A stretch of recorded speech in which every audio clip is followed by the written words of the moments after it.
अस्सलाम वालेकुम। आज हमने ब्लॉग्स के बारे में पढ़ना है। ब्लॉग्स का जो टॉपिक है ना, ये सिर्फ इम्पोर्टेंट है शॉर्ट क्वेश्चंस के लिए।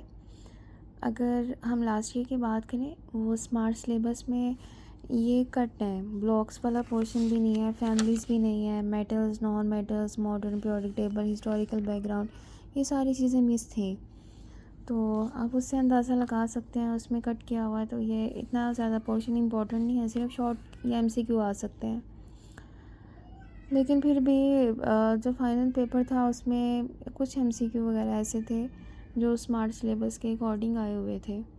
तो आप मेरा मशवरा तो यही है कि आप अगर इस साल भी स्मार्ट सिलेबस फॉलो होता है तो आप MCQ के लिए एटलीस्ट इनको कुछ पढ़ लें। मैं साथ साथ अंडरलाइन करवाती जा रही हूँ, मुश्किल चीज़ें नहीं है, तो आप भी अंडरलाइन करते जाएं।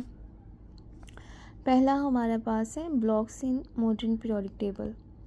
हमारे पास ना टोटल 4 ब्लॉक्स हैं, मतलब ये जो पीरियोडिक टेबल है ना, हमने इसको 4 हिस्सों में डिवाइड कर दिया है। इसमें हमारे पास ये वाला जो पोर्शन है और ये पोर्शन है, ये है, इसको बोलते हैं S ब्लॉक। अब ब्लॉक की क्लासिफिकेशन किस बेस पे होती है? ब्लॉक की क्लासिफिकेशन होती है सब शेल की बेस पे।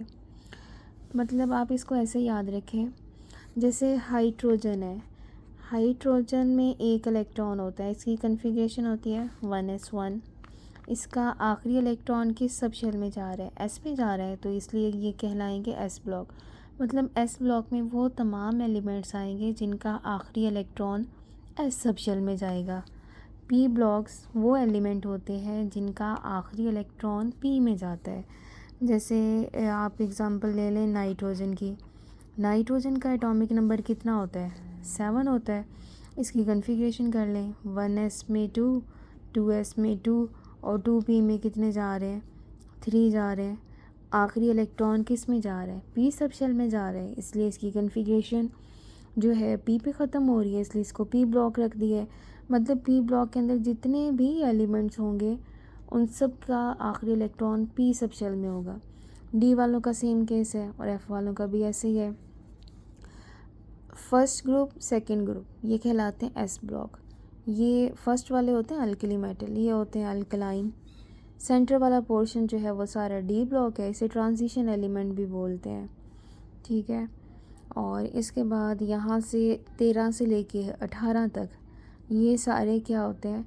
ये P ब्लॉक कहलाते हैं। इसमें हैलोजन भी आते हैं, नोबल गैसेस भी आते हैं। हैलोजन वाले 17 होते हैं और जो नोबल गैसेस होती हैं वो कौन से होते हैं? 18 होते हैं।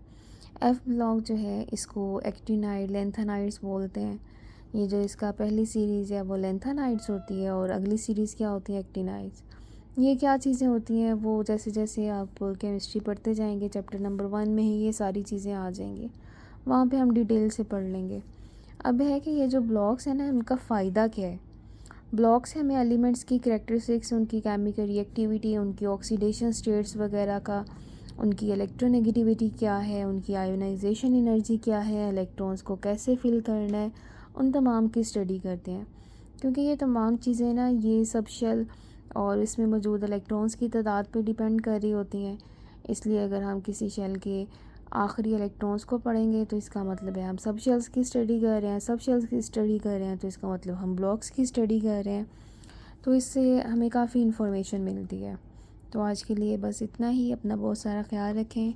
अल्लाह हाफिज़।